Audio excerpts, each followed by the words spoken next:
Over the past few days, I have really been enjoying Rhythm Heaven Groove. The rhythm games are just as fun and challenging as the previous games in the series. The music is absolutely incredible, and there are so many amazing tracks composed by Sunku and others. And it's already becoming one of my Game of the Year contenders. And this game is the perfect example of doing a lot with limited resources, and it's packed full of content despite being a budget title. But if you read the title, I'm gonna be discussing the lore today. And when you think about this topic, you may think I'm crazy. How does Rhythm Heaven possibly connect to the Mario franchise? Because on the surface, they may seem like two completely separate entities. But surprisingly, they actually do have a connection through WarioWare. If you didn't know already, the Rhythm Heaven series is developed by many of the same developers as the WarioWare series. Ko Takeuchi is the art director and character designer between both series. And Kazuyoshi Osawa, the director of multiple Rhythm Heaven games, was also the programmer and designer for multiple older WarioWare games. And even with the series shifting development over to Nintendo EPD4 with Rhythm Heaven Groove, there still are a few key developers who are involved with the modern WarioWare games. Like Yu Yamanaka, the director of Get It Together from Intelligent Systems, was involved with artist coordination. And because of the fact that multiple developers work or have worked on both series, there are a lot of different references to WarioWare in Rhythm Heaven. Like in Rhythm Heaven Groove, Ashley appears in Sneezy Moon, and Mona appears in Soccer Dreams 2. In Rhythm Heaven Megamix, there's a whole mode called WarioWare that replaces the characters in the rhythm games with Wario characters. And the Space Bunnies also appear in multiple games as well.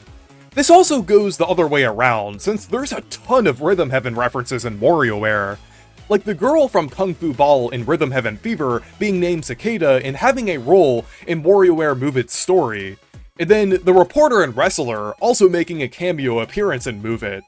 And then the ground control from Megamix's First Contact appear and Get It Together. And the chorus kids also appear on Wario's TV in Game & Wario. There's dozens of other characters and references too, but this video would be way too long if I listed them all. So there's a clear connection between WarioWare and Rhythm Heaven, but does that mean that they're canon to Mario? I think the first question to ask is WarioWare canon to the Mario franchise? And personally, I would say it is. Even though it is a lot more disconnected than the other spin-offs for Mario characters, like Luigi's Mansion, Yoshi's Island, or Peach Showtime, there's still quite a lot of connections. Like Diamond City appearing in Mario Kart Arcade GP 1 and 2, Wario having his Captain Wario outfit in Mario Kart World, the Wario bike appearing in Mario Kart Wii, and Wario being described as the president of WarioWare Inc. in multiple games within BIOS. And Wario himself is obviously a part of the main Mario cast, so his series at least being somewhat connected to the mainline Mario canon just makes sense. So now that we've established that WarioWare is mostly considered to be canon and connected to the Mario franchise, do Rhythm Heaven's references and cameos count as being canon to WarioWare?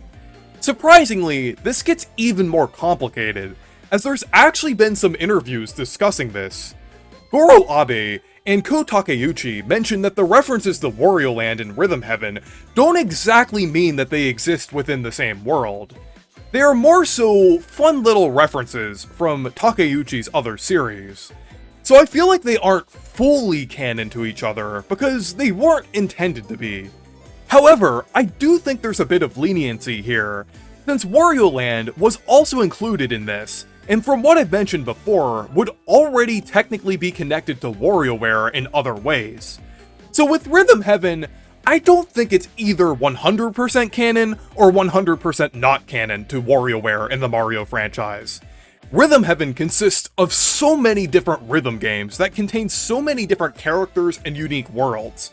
So some of these worlds and settings could be canon to the Mario universe, like Sneezy Moon where Ashley appears, or Kung Fu Ball because of Cicada and Young Cricket, but others that have no clear connection, like Love Rap or Built to Scale, wouldn't be canon.